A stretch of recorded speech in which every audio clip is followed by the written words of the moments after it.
இங்கே வந்திருக்கும் அனைவருக்கும் வணக்கம். இந்த கோவிட் டைமில் நிறையா படங்கள் நம்ம ஓடிடியில் பார்த்துருப்போம். அப்போ வந்து நம்ம இப்போ நிறைய அந்த 4K 2K அந்த மாதிரி டிவியெலாம் வந்துருச்சு இல்லையா?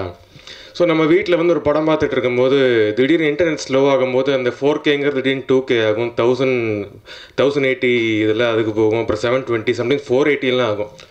அந்த மாதிரி ஒரு ரெசல்யூஷன் குறையும் போது அவ்வளோ கடுப்பாகும். இன்ட்ரெஸ்டிங்கான சீனில் வந்து இப்படி ரெசல்யூஷன் குறைஞ்சிருச்சு அப்படின்ட்டு.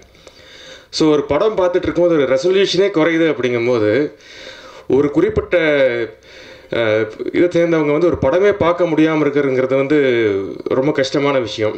ஸோ அந்த வகையில் இந்த மாயோன் படத்தை வந்து ஸ்பெஷலி சேலஞ்ச் பீப்புளுக்காக வந்து ஆடியோ டிஸ்கிரிப்ஷன் பண்ணுறது வந்து மிகப்பெரிய ஒரு சாதனையாக நினைக்கிறேன். இந்த படத்தில் நான் கதாநாயகனாக இருக்கேன்னு நினைக்கிற போது எனக்கு ரொம்ப பெருமையாக இருக்குது. ஸோ அதுக்கு வந்து நான் பெரிய தேங்க்ஸ் என்னுடைய தயாரிப்பாளர் அருண்மொழி மாணிக்கம் சாருக்கு நான் சொல்லிக்கிறேன். ஏன்னா எல்லோரும் சொன்ன மாதிரி அவர் ஸ்பாட்டில் ஷூட்டிங் டைமில் வந்து ரொம்ப குவைட்டாக இருப்பார், அவர் இருக்கிறதே தெரியாது. ஆனால் இன்றைக்கி இவ்வளோ பெரிய ஒரு விஷயத்தை பண்ணியிருக்காருன்னு நினைக்கும் போது I am really proud to be a part of this film. And inspiring Ilango sir, உண்மையிலேயே உங்கள் ஸ்பீச்சை கேட்குறப்ப அவ்வளோ சந்தோஷமாக இருந்தது. ஏன்னா எல்லாரும் மாதிரியும் ஐம் ஷுவர் நிறைய பேர் பண்ணியிருப்பீங்க. இந்த லாக்டவுன் டைமில் இந்த செல்ஃப் ஹெல்ப் புக்ஸ் அப்படின்னு சொல்லுவாங்க, அதாவது நிறைய அந்த கருத்துக்களை படித்து ஆனால் அதில் எதுவுமே ஃபாலோ பண்ண மாட்டோம். அந்த மாதிரி நிறையா புக்ஸ் நானும் படித்தேன். ஏன்னா அதிலெல்லாம் இருக்கிற கண்டென்ட்டை விட இன்றைக்கி அவர் கொடுத்த ஸ்பீச்சில் இருந்த கண்டென்ட் வந்து உண்மையிலேயே ரொம்ப இன்ஸ்பைரிங்காக இருந்தது. பொதுவாக நம்ம எல்லாருமே ஹீரோஸோட பேருக்கு முன்னாடி ஏதோ ஒரு அடைமொழி வச்சுப்போம். அந்த மாதிரி இன்ஸ்பைரிங் இளங்கோங்கிற அந்த ஒரு அடைமொழி நீங்கள் வச்சதுக்கு வந்து உண்மையிலேயே வந்து நீங்கள் தகுதியானவர் சார். நீங்கள் இந்த ஃபங்க்ஷனுக்கு வந்தது வந்து எங்களுக்கு மிகப்பெரிய ஒரு பெருமையை கொடுக்குது. அண்ட் அதே மாதிரி அபிலிட்டி ஃபவுண்டேஷன் ஜெயஸ்ரீ மேம்க்கும், நேத்ரோதயா ஃபவுண்டேஷன் அவங்களுக்கும் வந்து நான் ஒரு பெரிய தேங்க்ஸ் சொல்லிக்கிறேன். And coming to the film, Maayon படத்தோட கதையை வந்து எனக்கு ஃபஸ்ட் டைம் ஹரிகிருஷ்ணன் சார் வந்து எனக்கு ஒரு நல்ல நண்பர். ஸோ கால் பண்ணி சார் டிஃப்ரெண்ட்டாக ஒரு கதை இருக்குது கேளுங்க அப்படின்னாரு. கிஷோர் வந்தார். கிஷோரோட ஷார்ட் ஃபிலிம்ஸ்லாம் பார்த்து ரொம்ப நல்லா இருந்தது. ஸோ கதை சொன்னதுக்கப்புறம் ஓகே கதை சூப்பராக இருக்குது பண்ணிடலாம் அப்படிங்கிற மாதிரி சொல்லிட்டேன். அண்ட் அது வந்து கொஞ்சம் டைம் ஆச்சு அந்த ப்ராஜெக்ட் அசம்பிள் ஆகிறதுக்கு. ஸோ அசம்பிள் ஆகி இந்த படம் ஸ்டார்ட் ஆகும்போது பார்த்தா எல்லா விஷயமே வந்து ரொம்ப பாசிட்டிவாக நடந்தது. அருண்மொழி மாணிக்கம் சார் ப்ரொடியூசர், அண்ட் எல்லா ஹீரோஸ்க்கும் ஒரு மிகப்பெரிய கனவு வந்து ஒரு படமாவது நம்ம ராஜா சார் மியூசிக்கில் நடிக்க மாட்டோமா அப்படின்ட்டு. ஸோ அந்த வகையில் இசைஞான இளையராஜா சாருடைய மியூசிக்.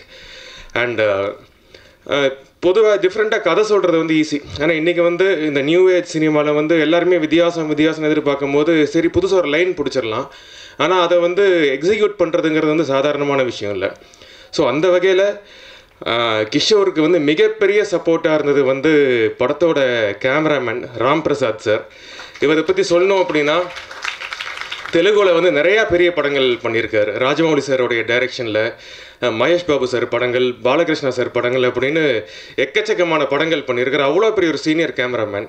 ஆனால் இந்த படம் அவரோட ஒர்க் பண்ணும்போது அவ்வளோ பெரிய ஒரு பர்சன் கூட ஒர்க் பண்ணுறங்கிற அந்த ஒரு ஃபீலிங்கே கொடுக்காம ஒரு படத்தில் வந்து ஹீரோவை எந்த அளவுக்கு நல்லா காட்டணுங்கிறதுல வந்து அவ்வளோ கவனம் செலுத்துவார். ஏன்னா ஒரு டிஃப்ரெண்ட்டான ஒரு கண்டென்ட் எடுக்கும் போது மேக்கிங்க்கு வந்து டைம் எடுத்து பண்ணும், but at the same time ஒரு காஸ்ட் எஃபெக்டிவாக பண்ணும்போது ஸ்பீடாகவும் பண்ணும். ஸோ குவாலிட்டியோடு சேர்த்து ஒரு படத்தை வந்து டைம்லி ஷூட்டிங் வந்து பிளான் பண்ண டேஸில் முடிக்கிறதுக்கு ரொம்ப பெரிய உறுதுணையாக இருந்தார். ஆனால் எவ்வளோ தான் ஸ்பீடாக போயிட்டு இருந்தாலும் ஹீரோயின் க்ளோஸ்அப் அப்படின்னு வரும்போது அதை டைம் எடுத்து ரொம்ப பொறுமையாக ரொம்ப அழகாக பண்ணுவார். Thank you Ram Prasad sir. I'm sure படம் பார்க்குறவங்க எல்லாருமே வந்து போன படங்களை விட இந்த படத்தில் நான் நல்லா இருக்கேன்னு எல்லாருமே சொல்லுவாங்க. அதுக்கு வந்து நீங்கள் தான் மிகப்பெரிய காரணம். அண்ட் அஃப்கோர்ஸ் என்னோடய எல்லா டெக்னீஷியன்ஸுக்கும் நான் வந்து தேங்க் பண்ணிக்கிறேன். Art director Balamurugan sir and sound effects Radhakrishnan sir எல்லாருக்கும் நான் வந்து பெரிய தேங்க்ஸ் சொல்லிக்கிறேன். அண்ட் அஃப்கோர்ஸ் என்னோடய co artist Tania, big thanks for you. ஏன்னா எல்லாருமே கேட்குற கேள்வி வந்து என்னங்க உங்களுக்கு நடிக்கிற படத்தில் வந்து ஹீரோயின்ஸ் வந்து ஹைட்டாகவே போட மாட்டேங்கிறீங்க அப்படின்னு சொல்லுவாங்க. ஸோ ஃபஸ்ட் டைம் நான் நினைக்கிறேன் சஜஷன் ஷாட் வைக்கும்போது ஸ்டூல் போடாமல் நடித்த ஒரே ஹீரோயின் நீங்கள் தான் நினைக்கிறேன். அண்ட் மிகப்பெரிய ஒரு ஆக்டரோட ஒரு கிராண்ட் டாட்டராக இருந்தும் அந்த எந்த பந்தாவும் இல்லாமல் இன்றைக்கி ஃபங்க்ஷனுக்கு நீங்கள் வந்து எல்லாருக்கும் முன்னாடி வந்த மாதிரி ஷூட்டிங் ஸ்பாட்டுக்கு அதே மாதிரி வந்திருந்தீங்க. So thanks a lot. And Radharavi sir மிகப்பெரிய சீனியர், அப்பாவோடலாம் நிறைய படங்கள் பண்ணியிருக்காரு.